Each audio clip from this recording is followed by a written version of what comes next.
Hi every one ഈ drops educational YouTube ചാനലിലേക്ക് എല്ലാവർക്കും സ്വാഗതം. പാർട്സ് ഓഫ് സ്പീച്ച് 8 ഇതിൽ ഒന്നാമത്തെ നൗണും രണ്ടാമത്തെ പ്രോനൗണും മൂന്നാമത്തെ അഡ്ജക്റ്റീവും നമ്മൾ പറഞ്ഞു കഴിഞ്ഞു. ഇന്ന് നാലാമത്തെ വേർബ് അഥവാ ക്രിയ എന്താണെന്ന് നോക്കാം. എന്താണ് verb? Verb is a word that indicates a physical action, mental action or a state of being. ശാരീരികമായോ മാനസികമായോ ഉള്ള പ്രവൃത്തികളെയോ അവസ്ഥയായി സൂചിപ്പിക്കുന്ന വേർഡ്സിനെയാണ് നമ്മൾ വേർബ് എന്ന് പറയുന്നത്, അഥവാ ക്രിയ എന്ന് പറയുന്നത്. എക്സാമ്പിൾ നോക്കാം. വാക്ക് നടക്കുക, ശാരീരികമായ പ്രവൃത്തിയാണ്. തിങ്ക് ചിന്തിക്കുക, മാനസികമായിട്ടുള്ളൊരു പ്രവൃത്തിയാണ്. എക്സിസ്റ്റ് നിലനിൽക്കുക, ഒരവസ്ഥയാണ്. ഇതുപോലെയുള്ള പ്രവൃത്തികളെയും അവസ്ഥയെയും സൂചിപ്പിക്കുന്ന വേർഡ്സിനെയാണ് നമ്മൾ വേർബ് അഥവാ ക്രിയ എന്ന് പറയുന്നത്. ഓരോ വേർബിനും V1, V2, V3 എന്നീ 3 രൂപങ്ങളാണ് പഠിക്കാനുണ്ടാവുക. നമുക്ക് ഒന്നുകൂടി മനസ്സിലാക്കാൻ എളുപ്പത്തിന് വേണ്ടിയിട്ട് V4ഉം V5ഉം കൂടി ചേർത്തിട്ടുണ്ട്. പോവുക എന്നർത്ഥം വരുന്ന ഗോ എന്ന വേർബിൻ്റെ V1 രൂപം ഗോ എന്ന് തന്നെയാണ്, അടിസ്ഥാന രൂപമാണ്, ബേസ് ഫോമാണ്. V1 go. V2 പാസ്റ്റ് ആണ്, കഴിഞ്ഞ കാലമാണ്, വെൻറ്റ് പോയി എന്നർത്ഥം. V3 past participle gone. V4 ING ഉള്ള രൂപം ഗോയിങ്, ഗോ എന്ന വെബിൻ്റെ കൂടെ ING ചേർത്തപ്പോൾ ഗോയിങ്. V5 എസും ESും ചേർത്തിട്ടുള്ള രൂപമാണ്, ESും ചേർത്തിട്ടുള്ള രൂപമാണ് goes.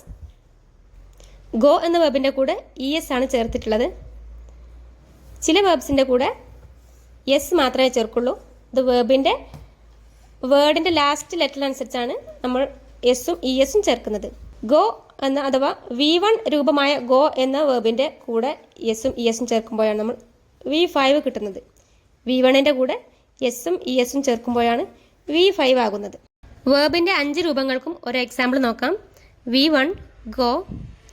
I go to school every day. ഞാനെന്നും സ്കൂളിൽ പോവാറുണ്ട്. സിമ്പിൾ പ്രസൻറ്റ് ടെൻസ് ആണ്. പതിവ് കാര്യങ്ങൾ പറയാൻ വേണ്ടിയിട്ടാണ് ബേസ് ഫോം ഇങ്ങനെ ഉപയോഗിക്കുന്നത്. V1 ഇങ്ങനെ ഉപയോഗിക്കുന്നത്. അയ്യുദേവിയുടെ കൂടെയാണ് V1 അതുപോലെ ഉപയോഗിക്കുന്നത്. V2 വെൻറ്റ് പാസ്റ്റ് ടെൻസ് ആണ്, സിമ്പിൾ പാസ്റ്റ് ആണ്. I went to school yesterday. ഞാൻ ഇന്നലെ സ്കൂളിൽ പോയി. സിമ്പിൾ പാസ്റ്റ് ടെൻസിലാണ് V2 വരുന്നത്. V3 gone past participle, present, past, future. ഇത് മൂന്നിലും പെർഫെക്റ്റ് ടെൻസിലാണ് ഇത് വരുന്നത്. They have gone to school. അവർ സ്കൂളിൽ പോയിട്ടുണ്ട്. ഹാവിൻ്റെയും ഹാസിൻ്റെയും ഹാഡിൻ്റെയും കൂടെയാണ് ഈ ഗോൺ അഥവാ V3 രൂപം ചേർക്കുക. V4 ഗോയിങ് ING ഉള്ള രൂപം ചെയ്തുകൊണ്ടിരിക്കുന്ന പ്രവൃത്തിയെ പറയാൻ വേണ്ടിയിട്ടാണ് V4 ഉപയോഗിക്കുന്നത്. ഇതിൻ്റെ കൂടെ ചെയ്യുന്ന ആളിനനുസരിച്ച് ഈസും ആമും ആറും പ്രസൻറ്റിലും വാസും വേറും പാസ്റ്റിലും ഫ്യൂച്ചർ ടെൻസിൽ ബിയും ഉപയോഗിക്കും. കണ്ടിന്യൂസ് ടെൻസ് ആണ്. I am going to school. ഞാൻ സ്കൂളിൽ പോവുകയാണ്. V5 ഗോസ് ES ചേർത്തിട്ടുള്ള രൂപം she goes to school every day. അവളെന്നും സ്കൂളിൽ പോവാറുണ്ട്. സിമ്പിൾ പ്രസൻറ്റ് ടെൻസ് ആണ്. പതിവ് കാര്യങ്ങൾ പറയാൻ വേണ്ടിയിട്ട് നമ്മൾ V1 ഉപയോഗിച്ച പോലെ ആണ് ഈ V5ൻ്റെ ഉപയോഗം. പക്ഷേ തേർഡ് പേഴ്സൺ സിംഗുലറിൻ്റെ കൂടെ മാത്രമേ V5 ഉപയോഗിക്കുകയുള്ളൂ. ഹി ഷീ ഇറ്റിൻ്റെ കൂടെ. സിമ്പിൾ പ്രസൻറ്റ് ടെൻസിൽ V1ൽ I go to school every day എന്ന് പറഞ്ഞ പോലെ തന്നെ അതേ അർത്ഥമാണ് V5ൽ തേർഡ് പേഴ്സൺ സിംഗുലറിൻ്റെ കൂടെ ഉപയോഗിക്കുന്നതാണ് V5. സിമ്പിൾ പ്രസൻറ്റ് ടെൻസിൻ അയ്യുദേവിയുടെ കൂടെ V1 അതുപോലെ ഉപയോഗിക്കുകയും ഹി ഷീറ്റിൻ്റെ കൂടെ V5ഉം ഉപയോഗിക്കുന്നു. വേർബിൻ്റെ ING ഉള്ള രൂപം നമ്മൾ നൗണായിട്ടും ഉപയോഗിക്കാറുണ്ട്. ആ പ്രവൃത്തിയെ പറ്റി പറയുന്ന പേരായിട്ടാണ് നമ്മൾ ഉപയോഗിക്കാറുള്ളത്.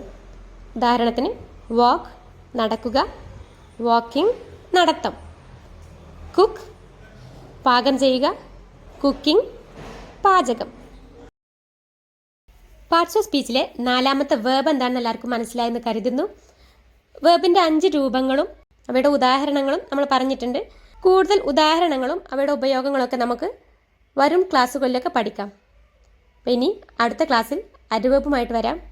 അതുവരെ bye, take care, thank you for watching.